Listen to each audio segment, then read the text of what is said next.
Maya Rodriguez stepped off the transport ship and looked around the massive space station. Her heart was beating fast with excitement and fear. This was Kepler Station, home to the most famous school in the galaxy. She was one of only 12 humans ever accepted into the Galactic Academy. The halls were huge and filled with strange sounds. Maya heard clicking, chirping, and humming noises coming from different alien students walking around.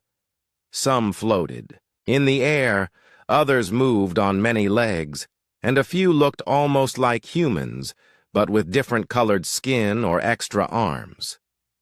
Maya carried her small bag and followed the signs to her first class. The writing was in many languages, but her translator device helped her read the human letters underneath. She felt proud to be here, but also scared. What if she was not smart enough? What if the other students did not like her? The classroom was enormous. It could hold 300 students easily. Maya saw creatures she had only read about in books. There were the Valkyrie with their beautiful blue skin that seemed to glow. They sat together in one corner, not making any sound, but somehow talking to each other with their minds. Near the windows sat the Thrixians, tall and thin with silver hair that moved like water. Their large black eyes watched everything with great interest. Maya found a seat in the middle of the room. She thought this would be a good place to meet different students from all sides. As she sat down, she noticed some aliens looking at her. A few seemed curious, but others looked worried or even scared. Maya did not understand why they would be afraid of her. A creature made of living crystal walked to the front of the room. It was Professor Zenth, and its body sparkled with many colors when the light hit it. The professor's voice sounded like wind chimes when it spoke. "Welcome to Advanced Xenobiology," Professor Zenth said. "Today we will study how different species have evolved to survive in their home worlds." Maya opened her notebook and got ready to write. She had studied hard for this class and knew a lot about biology already. On Earth, she had been the best student in her school. But here, she was just one of many smart aliens from across the galaxy. The professor began talking about how life could grow in different environments. Maya listened carefully and took notes. When Professor Zenth asked questions, Maya raised her hand along with other students. She noticed that when she spoke, some aliens moved slightly away from her. At first, she thought maybe she was talking too loud. During the break, Maya tried to talk to a group of Valkyrie students. As she walked toward them, their glowing blue skin became brighter, which Maya learned meant they were excited or worried. When she got close, they all suddenly became quiet. "Hello," Maya said with a smile. "I am Maya. I come from Earth." The Valkyrie students looked at each other without speaking. Maya remembered they could talk with their minds. After a moment, one of them spoke out loud. "We know what you are," the Valkyrie said. Its voice was soft and musical. "We have heard stories about your kind." Maya was confused. "What stories?" But the Valkyrie students just walked away, leaving Maya standing alone. She felt hurt and did not understand what she had done wrong. Maya tried again with a group of Thrixian students.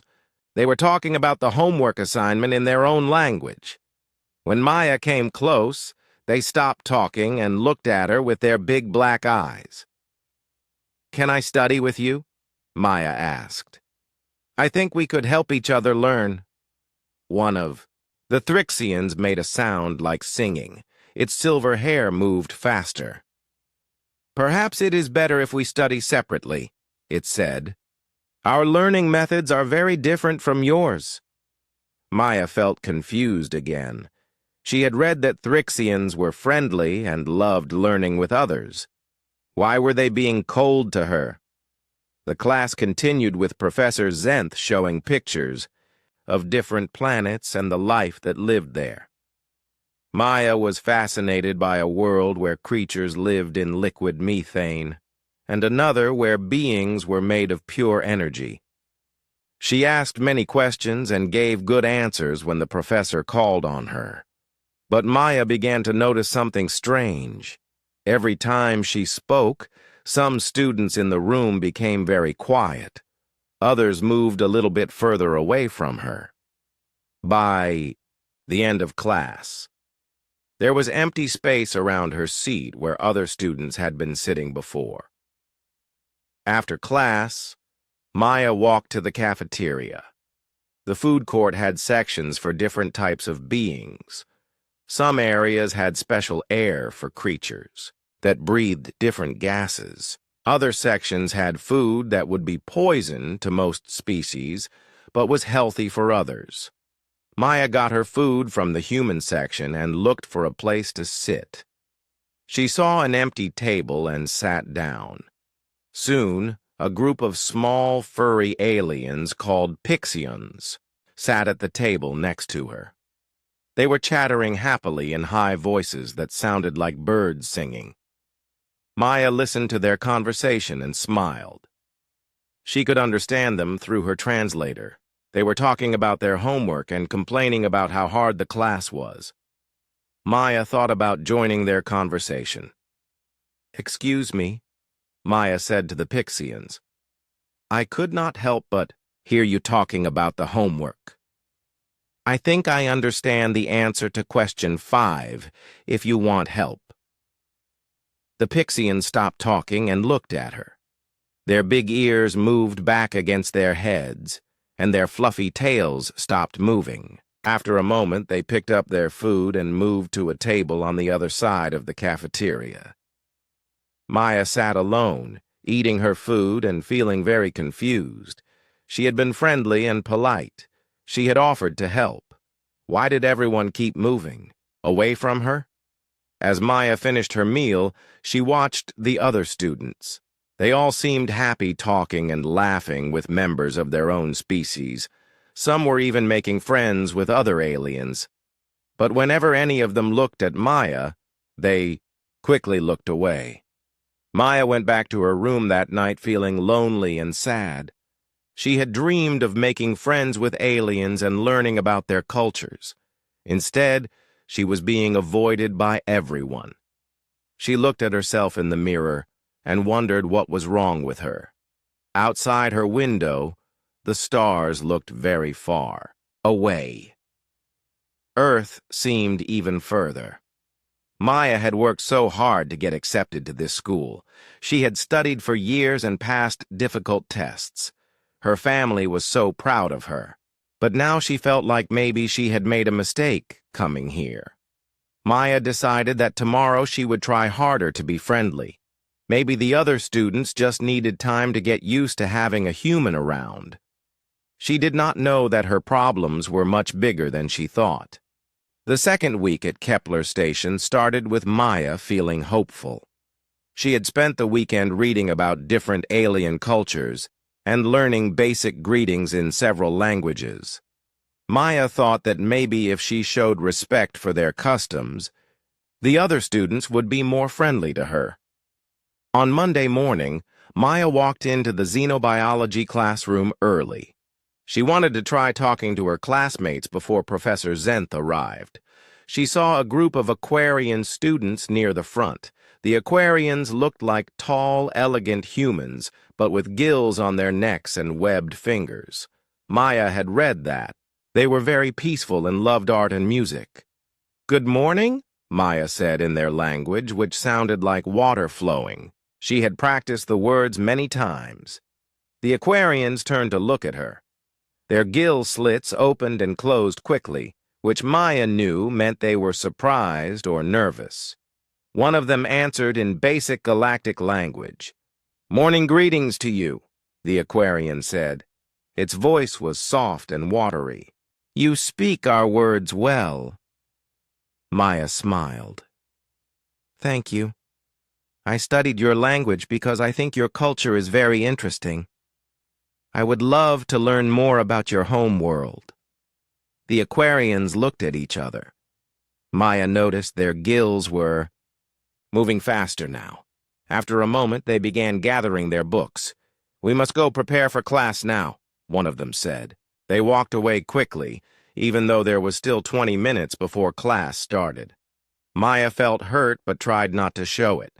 She sat in her usual seat and waited for other students to arrive. As the classroom filled up, Maya noticed something that made her stomach feel sick. Students were sitting further away from her than they had the week before. At first, Maya thought she was imagining it. But when she looked carefully, she could see that there was now an empty row of seats around her on all sides. It was like she had some kind of invisible barrier around her that pushed other students away. During class, Professor Zenth talked about how different species communicated with each other. Some used sounds, others used chemicals, and some used colors or light patterns.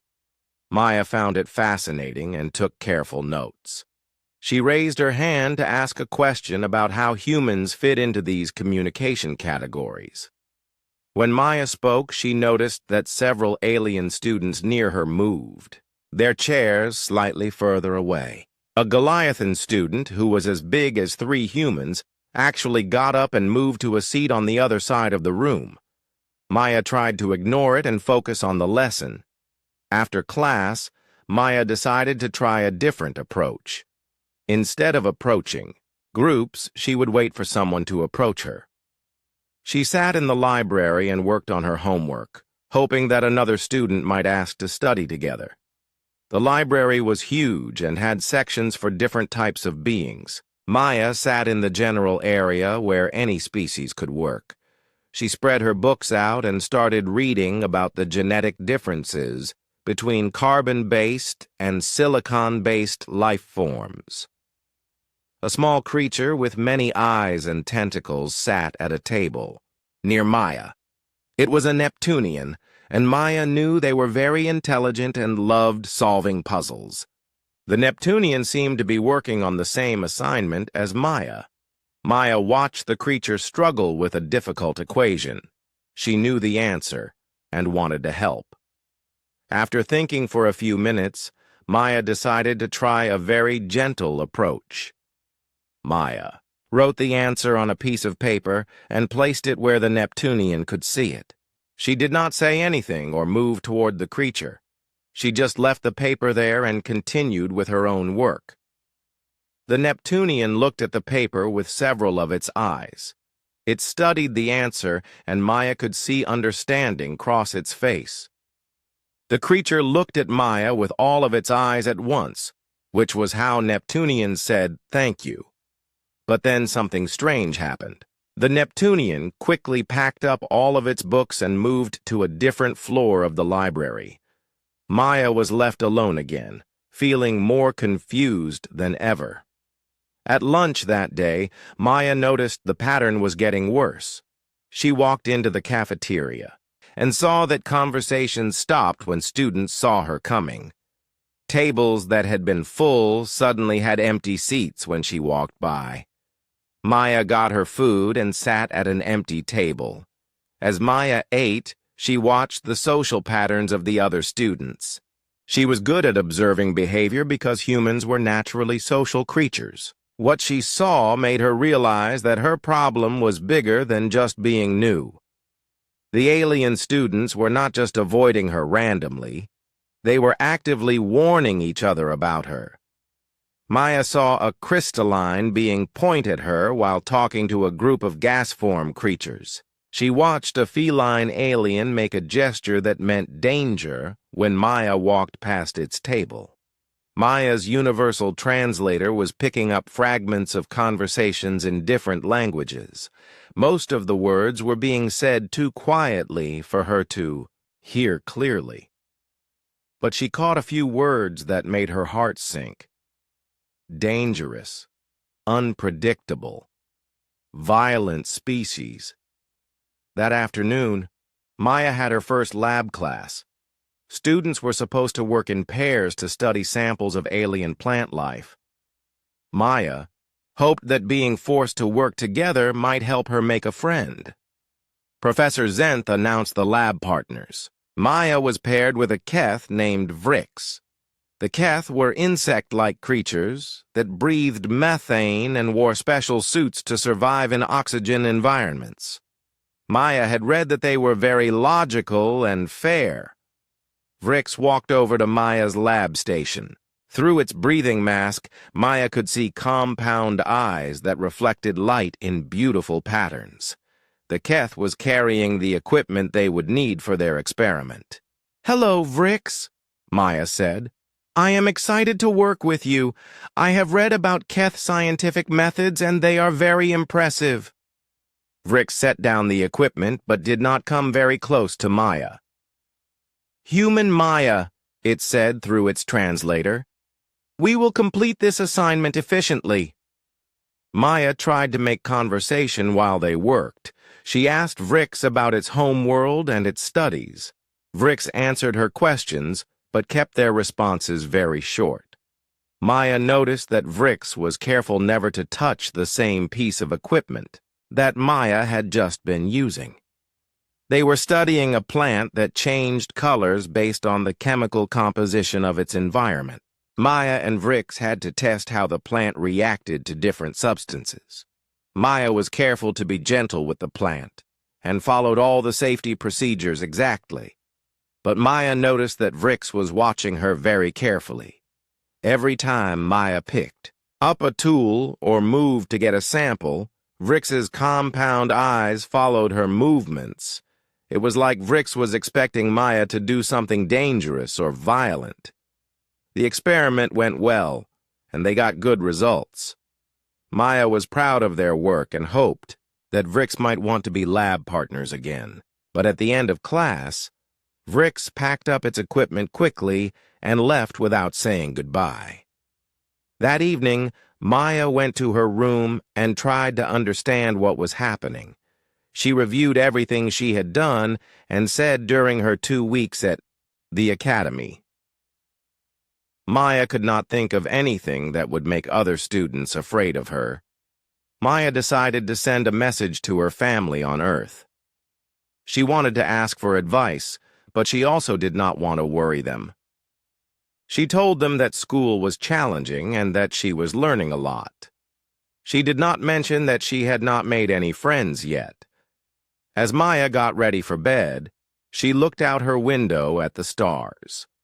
She could see other students walking around, the station's common areas. They were in groups, talking and laughing together. Maya felt very lonely and wondered if she would ever fit in at the Galactic Academy. Maya did not know that her classmates had been researching human history. She did not know that they had learned about human wars and military tactics. She did not know that they saw her not as a student trying to make friends, but as a potential threat to their safety. All Maya knew was that by the end of her second week, she was more isolated than when she had started. The invisible barrier around her was getting bigger, and she was running out of ideas about how to break through it. Maya walked into the classroom on Monday morning of her third week and stopped in shock. The entire room had been rearranged. Every single student was sitting against the walls of the huge classroom, leaving the entire center section completely empty. Maya's usual seat was now surrounded by nothing but empty chairs for at least 10 rows in every direction. Maya stood in the doorway for a moment, feeling like everyone was staring at her. The classroom was very quiet, which was unusual. Normally, students would be chatting with each other before class started, but today, everyone was silent and watching Maya. Maya took a deep breath and walked to her seat in the middle of the room. Her footsteps echoed in the large space. She could feel hundreds of eyes following her movement. When she sat down, she heard the soft sounds of students shifting in their seats, as if they were all moving a little further away from her at the same time. Professor Zenth floated into the classroom. The crystal being's body was glowing with colors that Maya had learned meant confusion or concern. The professor looked at the seating arrangement and then at Maya sitting alone in the center. "This is an unusual configuration," Professor Zenth said. Its voice had a puzzled tone. "Are there technical problems with the center seating area?" No one answered. Maya felt her face get hot with embarrassment. She wanted to explain that she did not know why everyone was sitting so far away, but she did not want to make the situation worse. Professor Zenth began the lesson about symbiotic relationships between different species. Maya tried to focus on the lecture, but it was hard to concentrate when she was sitting alone in such a big empty space. She felt like she was on display for everyone to stare at. When Professor Zenth asked questions, Maya raised her hand as usual. But now when she spoke, her voice echoed strangely in the empty space around her. Maya noticed that some students actually covered their ears or turned away when she talked. This made her speak more quietly, which made her feel even smaller. During the break, Maya stayed in her seat instead of trying to talk to other students. She had learned from the past 2 weeks that approaching others only made them uncomfortable. She pulled out her tablet and tried to look busy studying, but really she was watching the other students interact with each other. The aliens were forming study groups and sharing notes. Maya saw Velkari students sharing their thoughts silently, while Aquarian students sang their ideas to each other in their musical language. The Pixians were chattering excitedly about a project they were working on together. Everyone seemed to have friends and connections except for Maya. Maya noticed something else that made her feel worse. When students needed to walk across the room, they took long paths around the empty center section to avoid coming near her. It was like she was surrounded by an invisible danger zone that no one wanted to enter. After class, Maya went to the lab for her practical session. She was hoping that maybe the forced partnership system would help her interact with other students. But when she arrived at the lab, she found Professor Zenth waiting for her with some bad news. "Maya Rodriguez," the professor said. "Your lab. Partner Vrix has requested a transfer to another group." Maya felt her stomach drop. "Did I do something wrong in our last experiment?" Professor Zenth's crystal body flickered with different colors. "Vrix cited incompatible biology as the reason for the transfer. This is unusual, as our species compatibility tests showed no issues between humans and Keth." Maya knew that incompatible biology was just an excuse. She had seen the fear in Vrix's compound eyes during their last lab session. "What should I do for today's experiment?" "You will work alone," Professor Zenth said. "I will modify the assignment so that one person can complete it." Maya nodded and tried to hide how upset she felt. Working alone meant she would have to do twice as much work, and she would miss the chance to learn from a partner. But more than that, it was another sign that she was being separated from the other students. The lab assignment was about testing how different species technologies could work together. Students were supposed to combine 2 different approaches to solve a problem. Maya had to figure out how to do this by herself. Maya worked quietly while the other students worked in pairs around the lab. She could hear them talking and sometimes laughing as they discovered new things together.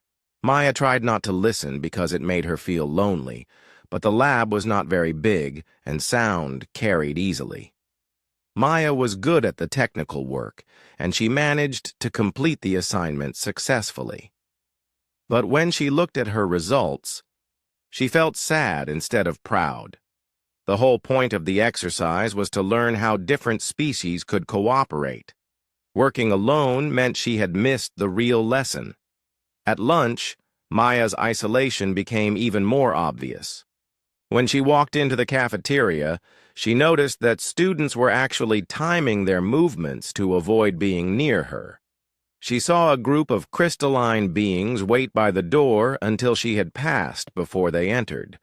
A table of feline aliens got up and moved when she sat at a nearby table.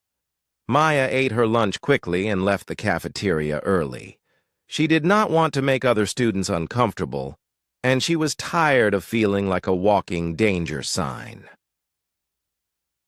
That afternoon, Maya went to the library to work on her research project. She found a quiet corner where she could study without bothering anyone. But even in the library, Maya noticed that students were choosing tables far away from her. Maya was reading about interspecies communication when she overheard a conversation at a nearby table. 3 different aliens were talking in basic galactic language, which meant Maya could understand them. "The human has been here for 3 weeks now," said a voice that sounded like singing birds. Maya thought it was one of the Aryan species. "My family sent me information about their kind," said another voice, deeper and more rumbling. "They are incredibly dangerous when threatened. I heard they destroyed 3 military fleets with just a few ships," said a third voice, high and musical like the Aquarians. Maya felt cold inside. She realized that the other students were not avoiding her because of anything she had done. They were avoiding her because of what other humans had done during the wars 3 years ago. Maya wanted to stand up and tell them that she was not dangerous. She wanted to explain that she had never hurt anyone, and that she just wanted to learn and make friends. But she knew that trying to defend herself might make things worse. Instead, Maya quietly packed up her books and left the library. She went back to her room and sat on her bed, feeling very alone. Maya thought about the human military actions that the aliens had mentioned. She knew about the frontier wars, of course. Every human knew about the conflicts with alien species that had happened before the peace treaties. But Maya had never thought about how those events might affect her daily life. Maya realized that to her classmates, she was not Maya Rodriguez, a student who loved biology and wanted to help different species understand each other. To them, she was just a human, and humans were the species that had fought against their people in recent wars. That evening, Maya sent another message to her family. She still did not want to worry them, but she was starting to feel hopeless. She told them that her studies were going well, but that making friends was harder than she had expected. Maya looked out her window at the stars and wondered if she should just give up and go home. Maybe humans were not ready to be part of the galactic community. Maybe the other species needed more time to trust her people. But Maya also thought about all the years she had studied to get into this academy. She thought about her dreams of helping to build bridges between species. She thought about her family's pride in her achievement. Maya decided that she would not give up yet. She would keep studying and doing her best work.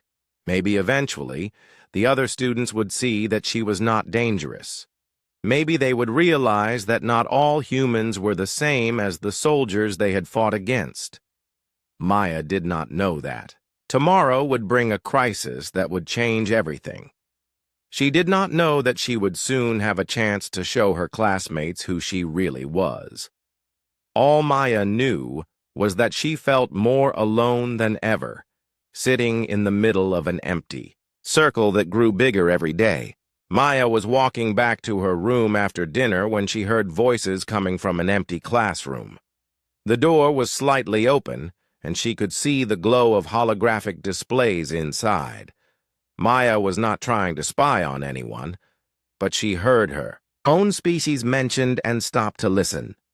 "The research is complete," said a voice that Maya recognized as belonging to Kayla, one of the Etherian students. Etherians were made of living crystal and were known for their incredible memory and research abilities. I have gathered all available information about the species known as humans. Maya's heart started beating faster. She knew she should walk away, but she needed to understand why everyone was afraid of her. "Show us what you found," said another voice. This one belonged to Jorvac, a massive Goliathan student whose people were known for their strength and honor. Maya moved closer to the door and peered inside. She could see about 15 students from different species gathered around holographic displays. They had been meeting secretly to research her people. Kayla's crystal body glowed brighter as she activated the displays. Images appeared in the air showing human soldiers, spacecraft, and battle scenes. Maya recognized some of the footage from the frontier wars that had happened 3 years ago. "Humans are classified as an apex predator species," Kayla said. Her voice made musical sounds like glass chimes. "They evolved on a world where they had to hunt other creatures to survive. This has made them extremely dangerous in combat situations." The hologram showed Earth and highlighted the food chain with humans at the top. Maya felt sick watching her own species being described like wild animals. "Look at this data from the siege of Alpha Centauri," Kayla continued. 3,000 human soldiers held off 40,000 alien troops for 6 months. They used tactics that no other species had ever seen before. The display showed battle plans and statistics. Maya watched in horror as her classmates studied human military strategies like they were researching a dangerous plague. "How did so few humans defeat so many of our people?" asked Liz, an aquatic nautilin whose gills were fluttering nervously. "Humans have an unusual ability to think creatively under pressure," Kayla explained. "They can solve problems in ways that other species cannot predict. They also have something called pack bonding behavior, which makes them fight harder to protect their group members." Maya had never thought of human cooperation as something scary before. But watching the alien students react to this information, she could see how it might seem threatening. "There is more," Kayla said. "Humans have a trait called persistence hunting. They can chase prey for days without stopping. They also have high tolerance for pain and can continue fighting even when seriously injured." The hologram showed human athletes running long distances and human soldiers continuing to fight despite wounds. To Maya, these seemed like positive traits that showed human determination. But to her alien classmates, it looked like evidence that humans were unstoppable killing machines. "This explains why the human in our class is so concerning," said Pip, a tiny Pixion whose normally cheerful voice sounded worried. "She is gathering intelligence about our species." Maya almost gasped out loud. They thought she was spying on them. "Every question she asks in class could be her learning about our weaknesses," Pip continued. "Every time she offers to help with homework, she might be studying how our minds work. The human has been trying to approach different species systematically," added Vrix, the Keth who had been Maya's lab partner. "First the Velkari, then the Thrixians, then the Aquarians. This could be reconnaissance for future human military planning." Maya felt tears starting in her eyes. Everything she had done to try to make friends was being interpreted as military intelligence gathering. Her genuine curiosity about other cultures was seen as a threat. "But she seems peaceful," said a voice that Maya did not recognize. "She has never shown aggression toward any of us." "That is exactly what makes humans so dangerous," Kayla replied. They can appear harmless while gathering information. The research shows that humans are excellent at deception and manipulation. The hologram showed examples of human diplomacy and negotiation. Maya realized that even humanity's attempts at peace were being viewed with suspicion. Look at this psychological profile, Kayla continued. Humans form emotional attachments to other species very quickly, but these attachments can become possessive and dangerous. They call it pack bonding, but it means they might try to control or protect us whether we want them to or not. Maya watched in disbelief as her classmates studied human protective instincts, like they were researching a mental illness. The traits that made humans good friends and allies were being presented as evidence that humans were unstable and threatening. "What should we do?" asked Jorvac. Despite his huge size and strength, the Goliathan sounded worried. "We continue to maintain distance," Kayla said. "We avoid giving the human any information that could be useful for military purposes. We do not engage in social bonding behaviors that might trigger its pack bonding instincts. But we cannot report this to the Academy administration," Vrix pointed out. "The peace treaties prevent us from discriminating against humans based on their species alone." "We are not discriminating," Kayla said. "We are taking reasonable safety precautions based on scientific evidence about human behavior patterns." Maya could not listen anymore. She quietly moved away from the door and walked quickly back to her room. Once she was alone, she sat on her bed and cried. Everything made sense now. Her classmates were not being mean or rude. They were genuinely afraid of her. They had studied human history and decided that Maya was dangerous, not because of anything she had done, but because of what she was. Maya thought about all the human conflicts her classmates had researched. The frontier wars had been terrible, with loss of life on all sides. Maya understood why aliens might be afraid of humans after experiencing those battles, but Maya also felt frustrated and angry. The research her classmates had done was not wrong, but it was incomplete. They had learned about human military capabilities, but not about human values.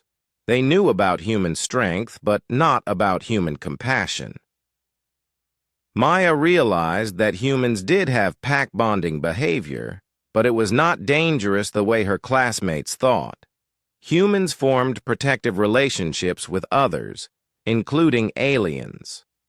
During the peace negotiations, it had been human diplomats who had pushed hardest for generous terms and mutual cooperation. Maya thought about the human soldiers who had fought so hard at Alpha Centauri. The research showed their tactical abilities and persistence, but it did not mention why they had fought so hard. They had been protecting human colonies, including hospitals and schools full of children. They had been defending their families and friends. Maya wished she could explain to her classmates that human protective instincts were not about controlling others. They were about making sure everyone was safe and happy. Humans did not want to dominate other species. They wanted to work with them and learn from them. But Maya knew that her classmates would not believe her if she tried to explain this. They had done extensive research and reached logical conclusions based on the evidence they had found. The problem was that they had only looked at one side of human nature. Maya spent the evening researching what her classmates had learned about humans. She found the same military records and battle reports they had studied. She could see how this information would make humans look like dangerous predators. Maya also found information that her classmates had missed or ignored. She found records of human medical teams helping alien civilians during the wars. She found stories of human soldiers risking their lives to save alien prisoners. She found reports of human scientists sharing technology freely after the peace treaties were signed. Maya realized that her classmates had been looking for information about human threats, so they had found evidence to support their fears. They had not been looking for information about human kindness, so they had missed all the examples of human cooperation and generosity. Maya went to sleep that night knowing that she faced an impossible situation. Her classmates were not wrong about human capabilities. Humans could be dangerous when threatened, but they were completely wrong about human intentions. Humans wanted to be friends and allies, not conquerors. Maya did not know how she could prove this to her classmates. How could she show them that human pack bonding was about protection and care, not domination? How could she demonstrate that? Human persistence and creativity could be used to help others, not just to win battles? Maya fell asleep wondering if there would ever be a way to bridge the gap between what her classmates feared and what she actually was. Maya woke up on Thursday morning to the sound of alarms echoing through the space station. The lights in her room were flashing red, which meant there was an emergency. Maya quickly got dressed and checked her communicator for information. The message on her screen said, "Emergency drill in progress. All students report to designated safe zones immediately. This is not a test." Maya felt confused. The message said it was a drill, but it also said it was not a test. She grabbed her emergency kit and ran toward the door. In the hallway, she could see other students moving quickly toward the evacuation routes. Maya followed the crowd toward the main safe zone, but something felt wrong. The station was shaking slightly, and she could hear strange groaning sounds coming from the walls. Real emergency drills did not usually involve these kinds of effects.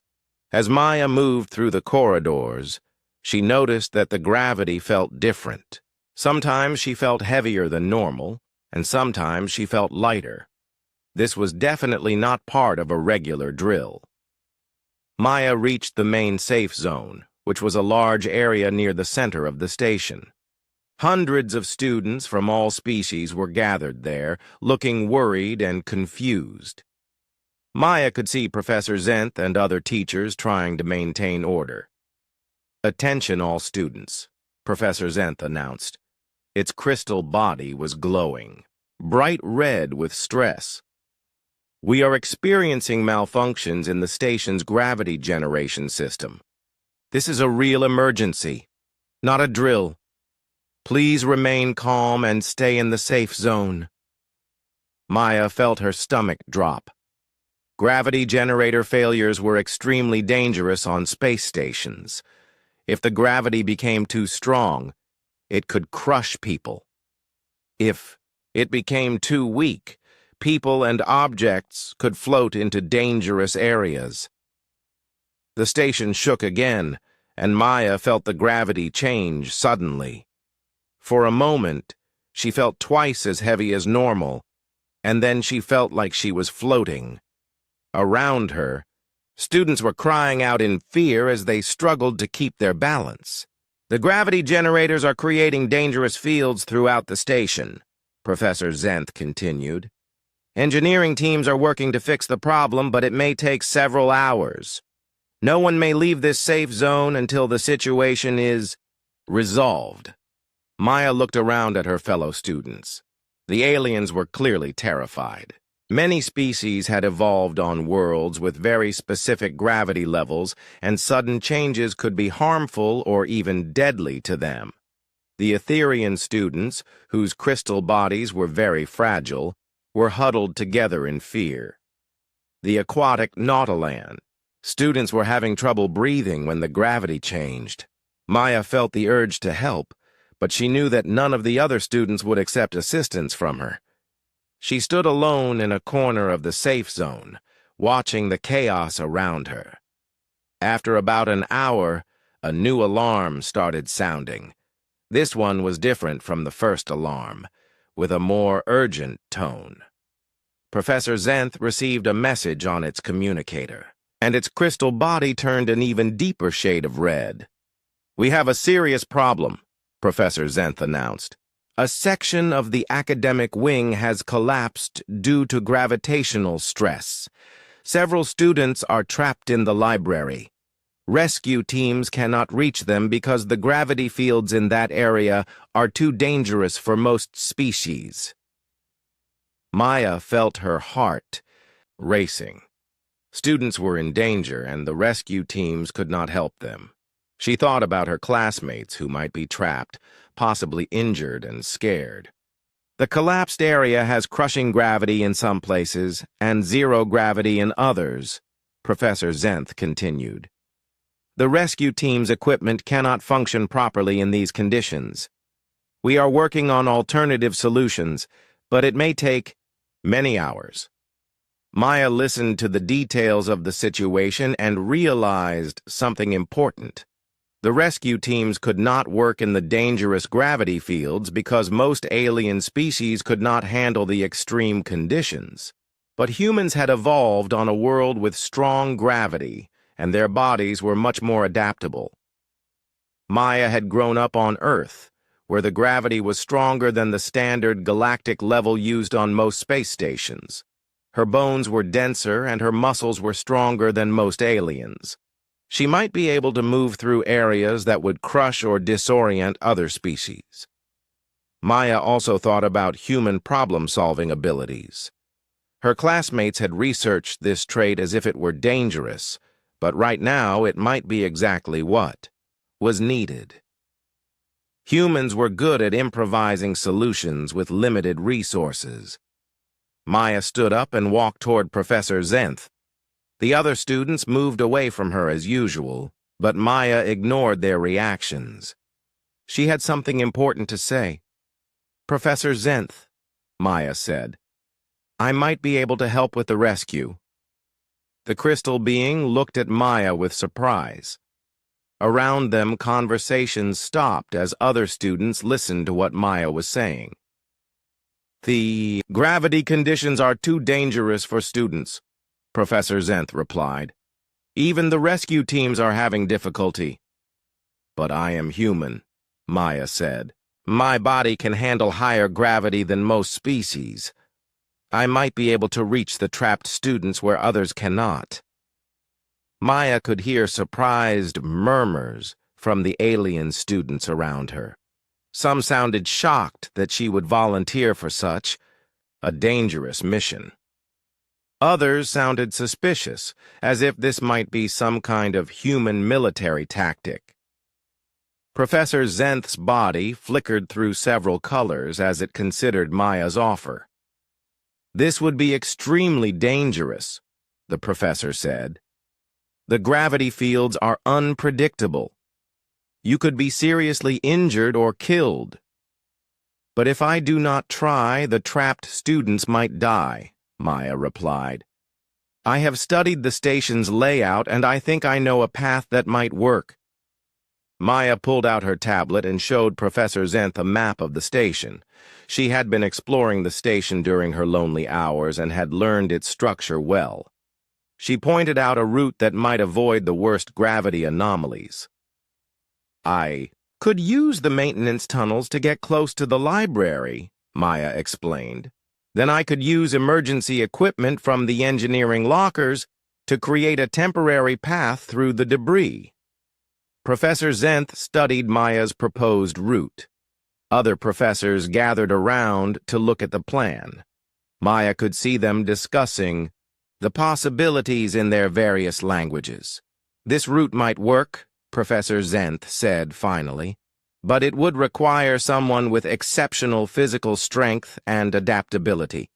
The gravity changes alone could knock most people unconscious. I understand the risks," Maya said, "but I have to try." Maya looked around at the other students in the safe zone. For the first time in 3 weeks, they were not looking at her with fear or suspicion. They were looking at her with surprise, and something that might have been respect. Maya knew that this moment would define how her classmates saw her. If she succeeded in rescuing the trapped students, it might prove that humans could be heroes, not just warriors. If she failed, it might confirm their worst fears about human recklessness. But Maya also knew that she could not stand by and do nothing while her classmates were in danger. This was not about proving anything to anyone. This was about saving lives. "I will need some equipment," Maya said to Professor Zenth, "and I will need someone to monitor my progress from here." Professor Zenth nodded slowly. "If you are determined to attempt this, we will provide whatever support we can." Maya felt scared but also determined. She was about to face the most dangerous situation of her life, but she was also about to have her first real chance to show her classmates who she truly was. Maya did not know that several students were recording her conversation with Professor Zenth. She did not know that word of her volunteer mission was already spreading throughout the safe zone. All Maya knew was that somewhere in the collapsed section of the station, her fellow students needed help, and she was the only one who might be able to reach them. Maya put on the emergency equipment that the professors had given her. She had a gravity suit that would help protect her from the worst effects of the gravitational changes, a helmet with communication equipment, and a backpack full of rescue tools.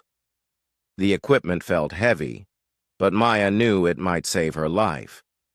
Professor Zenth attached a monitoring device to Maya's suit. "We will be able to track your location and vital signs," the professor explained. "If your condition becomes dangerous, we will order you to return immediately." Maya nodded and looked around the safe zone one more time. Hundreds of alien students were watching her prepare for the rescue mission. Their faces showed many different emotions. Some looked worried, others looked curious, and a few still looked suspicious. But none of them looked away. "The trapped students are in Section C7 of the library," Professor Zenth said. "We lost communication with them 30 minutes ago. We do not know their current condition." Maya studied the station map one more time. The route she had planned would take her through 3 different sections of the station. Each section had different gravity problems that she would need to overcome. Maya walked to the entrance of the maintenance tunnel that would be her starting point. The tunnel was narrow and would require her to crawl for part of the journey. Maya took a deep breath and looked back at Professor Zenth. "I will bring them back," Maya said. Maya entered the maintenance tunnel and started crawling through the narrow space. Almost immediately, she felt the gravity change. The tunnel seemed to twist around her as the gravitational field shifted. Maya felt sick to her stomach, but she kept moving forward. The first section of Maya's journey was through an area where the gravity was 3 times normal strength. Maya's body felt incredibly heavy, and every movement required enormous effort. But Maya's human physiology helped her adapt. Her dense bones and strong muscles allowed her to continue moving when most aliens would have been crushed. Maya reached the first checkpoint and checked in with Professor Zenth through her communicator. "I am through the high-gravity section," she reported, "moving to Section 2. The second section was much more dangerous. Here, the gravity kept changing rapidly between zero gravity and normal gravity. Maya would float freely for a few seconds, then suddenly slam down against the floor. The impact was painful, but Maya's human flexibility and quick reflexes helped her avoid serious injury. Maya used her problem-solving skills to navigate this section. She tied ropes to stable points and used them to control her movement when the gravity disappeared.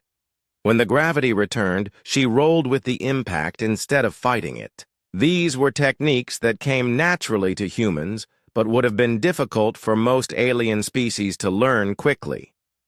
Section 2. Complete, Maya reported. "I can see the debris field ahead." The third section was the most challenging. The library's ceiling had collapsed, creating a maze of broken metal beams and concrete blocks. The gravity in this area was completely chaotic, changing direction as well as strength. Objects were floating in random patterns, and some areas had gravity so strong that they had created small craters in the floor. Maya studied the debris field carefully.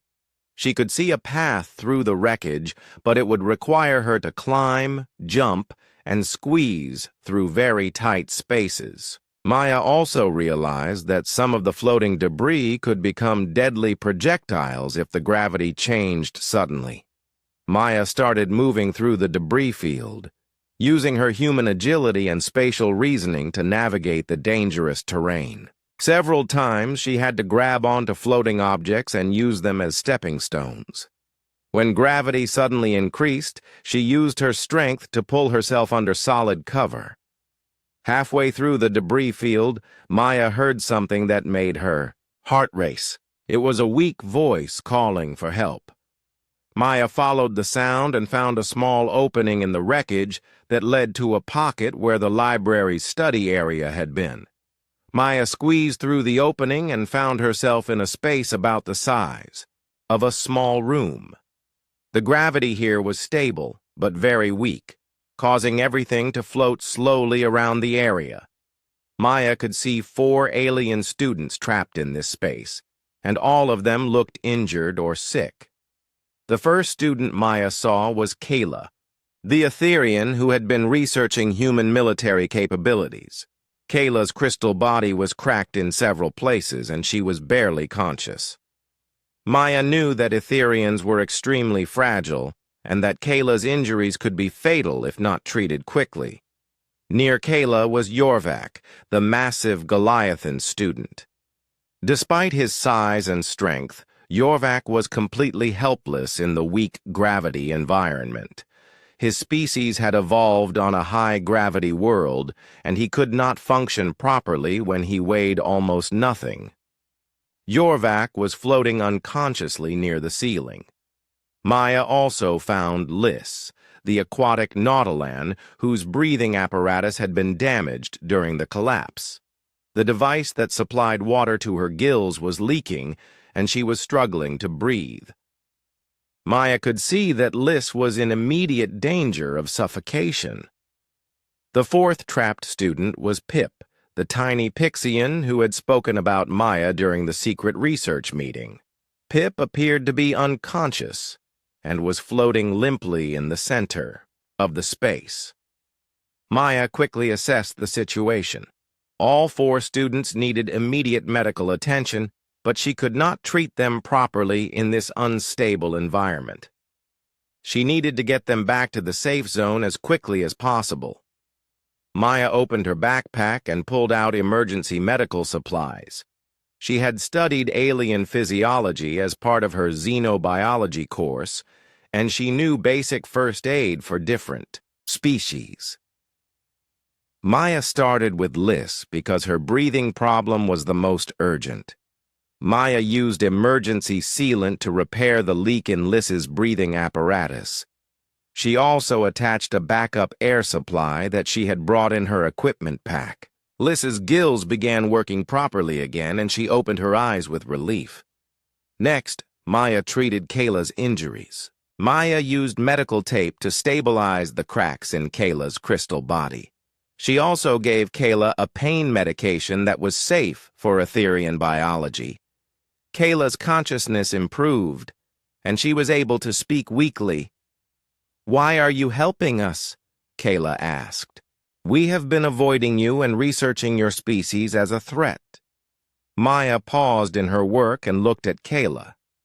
"Because you are hurt and need help," Maya said simply. "It does not matter what you think about humans. You are my classmates, and I care about your safety." Maya moved to help Yorvak. The big Goliathan was conscious but disoriented by the low gravity. Maya used restraint straps to secure Yorvak to a stable surface so he would not float helplessly. She also gave him medication to help with the nausea that Goliathans experienced in low gravity. Finally, Maya checked on Pip. The little Pixian was unconscious, but did not seem to have serious injuries. Maya gave Pip a mild stimulant that was safe for his species, and he slowly woke up. "The human found us," Pip said weakly. "Are you here to rescue us or to finish what the station collapse started?"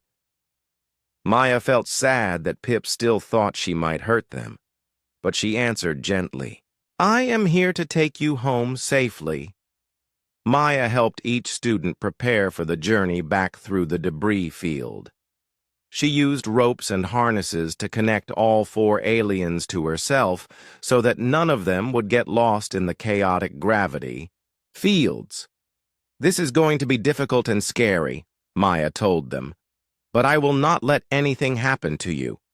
Trust me, and we will all get through this together." Maya began leading the group back through the debris field. The journey was much harder with 4 injured students to protect, but Maya's determination kept her going. Every time the gravity changed, Maya positioned herself to shield the aliens from impact. When debris started floating dangerously, Maya pushed the students to safety. Maya's human protective instincts took over completely. She thought of nothing except getting her classmates to safety. She ignored her own pain and exhaustion and focused entirely on caring for the 4 aliens who had been so afraid of her. After an hour of careful movement, Maya and the rescued students reached the safe zone. Medical teams immediately took the 4 aliens for treatment while Maya collapsed on the floor, exhausted but happy. As Maya caught her breath, she realized that something had changed. The other students in the safe zone were not avoiding her anymore. They were looking at her with expressions she had never seen before. Some looked grateful, others looked impressed, and many looked ashamed of how they had treated her. Maya had proven something important about humans that no amount of military research could have shown. She had demonstrated that human strength and determination were not just tools for war. They were tools for protection, rescue, and care. 2 days after the rescue, Maya sat in her usual seat in the classroom. But something was very different. The empty circle around her was gone. Students had moved back to their normal seats, and some were even sitting closer to her than before. Professor Zenth entered the classroom and looked around with obvious satisfaction. The crystal being's body was glowing with colors that Maya had learned meant happiness and relief. "Before we begin today's lesson," Professor Zenth announced, "I believe we need to discuss what happened during the emergency. This incident has provided us with valuable learning opportunities about interspecies cooperation and understanding." Maya felt nervous. She did not want to be the center of attention again, especially after everything that had happened. But she could see that her classmates were looking at her differently now. The fear in their eyes had been replaced by curiosity and something that looked like respect. "Kayla of the Etherian delegation has requested permission to address the class," Professor Zenth said. "As she was one of the students rescued during the emergency, I believe her perspective will be valuable." Kayla stood up slowly. Her crystal body still showed signs of the cracks that Maya had treated, but she was healing well. When Kayla spoke, her voice was clear and musical as always, but there was something different in her tone. "Fellow students," Kayla began, "I must share with you some important realizations that I have had since the emergency. As many of you know, I conducted extensive research about human capabilities and behavior patterns. Based on this research, I concluded that humans represented a significant threat to our safety." Maya felt her stomach tighten. She wondered if Kayla was about to tell the whole class about the secret research meeting and make Maya's isolation even worse. "However," Kayla continued, "my research was incomplete. I focused only on human military capabilities and combat behavior. I failed to investigate the motivations behind these capabilities." Kayla activated a holographic display that showed some of the same information Maya had seen during the secret meeting. But now, Kayla was presenting it with different explanations. I learned that humans are capable of extraordinary persistence and problem-solving under pressure, Kayla said. I interpreted this as evidence that they were dangerous predators. But during the emergency, I observed these same traits being used for rescue and protection. The hologram showed footage from the station's security cameras during Maya's rescue mission. Maya was surprised to see herself moving through the debris field with the 4 injured students. Watching from outside, she could see how carefully she had protected each alien from harm. I also learned that humans have strong pack-bonding instincts, Kayla continued. I thought this meant they would try to control or possess other species. But when Maya Rodriguez risked her life to save us, I realized that human pack-bonding is about protection and care, not domination. Maya felt tears starting in her eyes. This was the first time since arriving at the academy that another student had spoken about her with understanding instead of fear. Jorvac, the large Goliathan student, stood up to speak. His voice was deep and rumbling, and Maya could hear emotion in it. On my world, we have a concept called strength honor, Jorvac said. It means that true strength is only honorable when it is used to protect those who are weaker. During the emergency, the human Maya showed perfect strength honor. Jorvac looked directly at Maya. In Goliathan culture, we judge people by their actions in crisis situations. When Maya could have stayed safe with the rest of us, she chose to enter danger to help others. This makes her worthy of our highest respect. Maya felt overwhelmed by Jorvac's words. She had never expected to earn the respect of someone from such a proud and honor-focused culture. Liz, the aquatic nautilan, raised her hand to speak. Her voice had the flowing, musical quality of her species, but it was filled with gratitude. Maya saved my life, Liz said simply. When my breathing apparatus failed, I thought I would die in that collapsed space. Maya not only repaired my equipment, but she also carried extra supplies in case of emergencies. She had prepared to help others even before she knew anyone needed help. Pip, the tiny Pixian, jumped up on his desk so others could see him better. His voice was high and excited, very different from the worried tone Maya had heard during the secret meeting. I want to apologize to Maya and to everyone, Pip said. I was one of the students who spread fear about humans. I told others that Maya was dangerous and that we should avoid her. But when I was trapped and scared, Maya was gentle and kind. She comforted me and promised that we would all get home safely. She kept that promise. Professor Zenth's crystal body glowed brighter.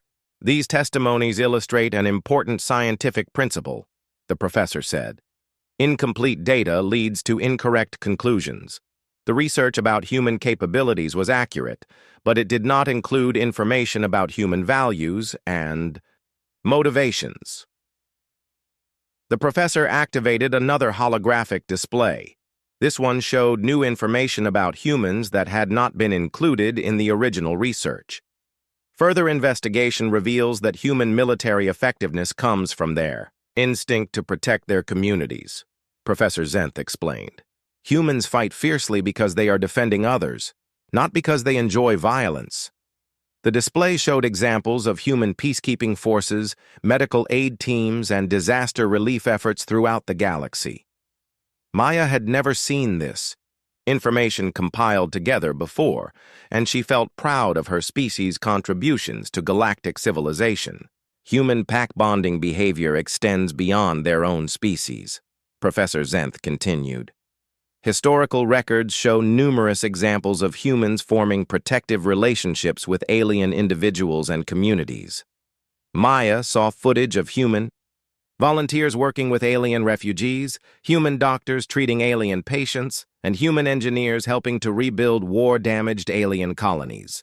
These were the stories her classmates had missed when they focused only on military records. The trait that makes humans formidable in warfare also makes them ideal for cooperation and mutual aid, Professor Zenth concluded.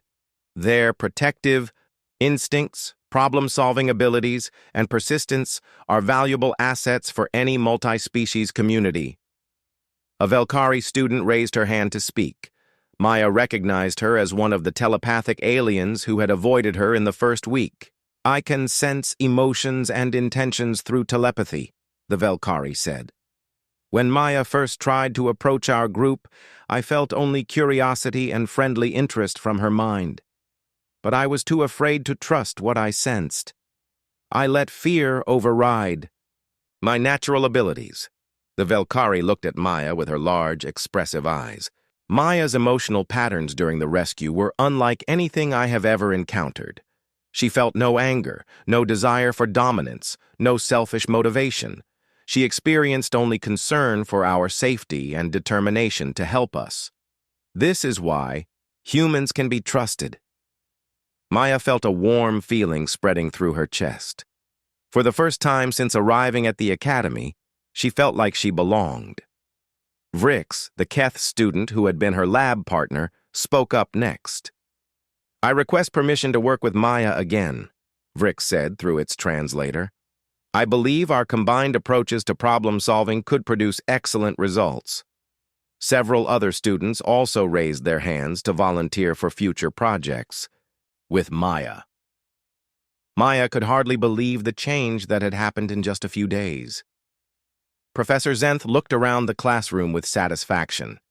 "This experience has provided all of us with valuable lessons about the importance of complete information, the dangers of prejudice, and the benefits of giving others the opportunity to show their true character."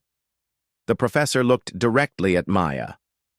"Maya Rodriguez, your actions during the emergency exemplified the best qualities of interspecies cooperation. You have shown us that differences in capability and background can be strengths rather than barriers when they are guided by compassion and mutual respect." Maya felt her face getting warm with embarrassment and pride. She had dreamed of being accepted by her classmates, but she had never imagined it would happen like this. "From now on," Professor Zenth announced, "this class will serve as a model for how different species can work together effectively. We will use Maya's rescue mission as a case study in applying scientific knowledge for the benefit of all community members." As the class ended and students began gathering their materials, many of them approached Maya to thank her personally or to ask if she would like to study with them. Maya felt overwhelmed by the sudden change, but also deeply happy. Maya realized that her classmates had not been evil or cruel when they avoided her. They had been genuinely afraid based on incomplete information. Now that they understood the full picture of human nature, they were eager to build friendships and cooperation. Maya also understood that this was just the beginning. She would need to continue proving through her actions that humans could be trusted partners in the galactic community. But now she had allies and friends who would help her in that mission. Maya walked into the classroom on Monday morning of her 4th week and stopped in amazement. Her usual seat in the middle of the room was now surrounded by eager students from different species. There was barely enough space for her to sit down, because so many aliens wanted to be near her. "Maya!" called Pip, the tiny Pixian. "I saved you a seat next to our study group. We are working on the symbiosis project, and we need your human perspective." "No, Maya should sit with us," said Kayla, whose crystal body was now fully healed. "We are researching cooperative survival strategies, and your expertise would be invaluable." Maya smiled as she made her way to her seat. The change in her classmates' behavior was still surprising to her. Instead of avoiding her, they were now competing for her attention and participation. "Good morning, everyone," Maya said as she sat down. "I am happy to help with any projects, but maybe we should form larger groups so everyone can participate." This suggestion led to excited discussions among the various species about how to organize collaborative study groups. Maya watched with satisfaction as aliens who had never spoken to each other before began planning joint projects. Professor Zenth entered the classroom and immediately noticed the change in seating arrangements. The crystal being's body glowed with pleasant colors as it observed the mixed groups of students. "I see we have some new collaborative formations," Professor Zenth said. "This is excellent. Today's lesson on mutualistic relationships will benefit greatly from your diverse perspectives working together. The lesson began with Professor Zenth explaining how different species in nature helped each other survive and thrive. Maya found it fascinating to see how the concepts applied to interspecies cooperation on a galactic scale. During the discussion, Maya noticed that her classmates were asking for her opinions much more frequently than before. They seemed genuinely interested in how humans approached complex problems. "Maya," said Liz, the Nautilin student, "how do humans handle resource distribution in emergency situations? Your species seems to have unique organizational abilities." Maya thought carefully before answering. "Humans usually try to make sure the most vulnerable individuals get help first," she said. "We also work better when everyone has a specific role to play. It helps us feel like we are all contributing to the solution." Jorvak, the Goliathan, nodded approvingly. "This matches what we observed during the rescue operation. Maya assigned us each specific tasks even while we were injured. It made us feel useful instead of helpless." The class continued with students, sharing examples from their own cultures about cooperation and mutual aid. Maya was amazed to learn how many different approaches to teamwork existed among the various species. After class, Maya was approached by a group of students who had not spoken to her before. They were from some of the more cautious species who had been slowest to accept her presence. Maya Rodriguez said, a tall, elegant Sylvan whose tree-like appearance made them one of the most unique students in the class. "Our species has observed your interactions with other students over the past week. We would like to invite you to participate in our cultural exchange program." Maya felt honored. The Sylvans were known for being very selective about who they allowed into their social circles. "I would love to participate," Maya said. "What does the program involve?" Each week, a different species shares their cultural traditions, values, and perspectives with the group, the Sylvan explained. "We believe that human culture would provide valuable insights for all participants." Maya agreed enthusiastically and was given information about when and where the cultural exchange meetings took place. As she walked to her next class, Maya felt amazed at how completely her situation had changed. In the laboratory that afternoon, Maya found herself working with a team of 5 different species on a complex genetics project. Vrix, her former lab partner, had specifically requested to work with her again, and they had been joined by 3 other students. "Maya," said Vrix through its translator, "your approach to problem solving is different from ours in useful ways. When we encounter obstacles, we tend to find logical alternatives, but you find creative solutions that would not occur to us." Maya was working on synthesizing genetic material from different species to create a hybrid organism that could survive in multiple environments. The project required careful coordination between team members with very different biological knowledge. "I think humans are good at seeing connections between things that seem unrelated," Maya said. "Maybe it comes from having to adapt to many different environments on Earth." Maya's teammate, an energy-based being called Flux, shimmered with agreement. "Your suggestions have improved our project efficiency by 30%. You help us consider possibilities we would have dismissed as illogical." As the weeks passed, Maya's role in the classroom continued to evolve. She found herself becoming an unofficial mediator when conflicts arose between different species. Her human ability to understand multiple perspectives made her valuable for resolving disagreements. One day, a serious argument broke out between a group of carnivorous predator-class aliens and some herbivorous peace-class species. The conflict was about resource allocation for a group project, but it was really about deeper cultural differences regarding competition and cooperation. "Maya," Professor Zenth said, "would you be willing to help these groups find a compromise? Your species has experience with both competitive and cooperative strategies." Maya spent an hour talking with both groups separately, learning about their concerns and motivations. She then brought them together and helped them design a project. structure that honored both competitive achievement and collaborative support. The solution Maya proposed allows us to compete for excellence while still helping each other succeed, said the leader of the Predator class group. This is a balance we had not considered before. The Peace class representative agreed. Maya showed us that competition does not have to mean someone loses. We can all strive to do our best while supporting our teammates. Maya's success as a mediator led to her being asked to help with conflicts in other classes as well. She discovered that she enjoyed helping different species understand each other and find common ground. Professor Zenth began using Maya's rescue, mission, and subsequent integration as a case study in other classes. Maya was invited to speak to new students about overcoming prejudice and building trust across species barriers. The key, Maya told a group of incoming students, is to remember that everyone's fears and concerns are valid, even when they are based on incomplete information. Instead of getting angry about misunderstandings, we need to find ways to share more complete pictures of who we really are. Maya's words were recorded and shared throughout the academy.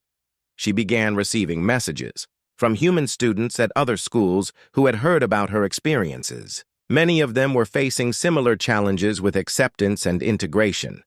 Maya started a support network for human students throughout the galactic education system. She shared strategies for building trust and demonstrating positive human values. She also worked with alien students to create educational materials about human culture and motivations. 6 months after the rescue incident, Maya was invited to speak at the Academy's annual graduation ceremony. She would be addressing graduates from all 47 species represented at the school. When I first arrived at this academy, Maya told the audience, I thought that proving myself meant showing how smart I was or how much I could achieve academically. But I learned that real integration happens when we show who we are through our actions in moments that matter. Maya looked out at the diverse audience of graduating students, many of whom had become her close friends. The most important lesson I learned is that fear based on incomplete information can be overcome with patience, understanding, and opportunities to demonstrate our true character.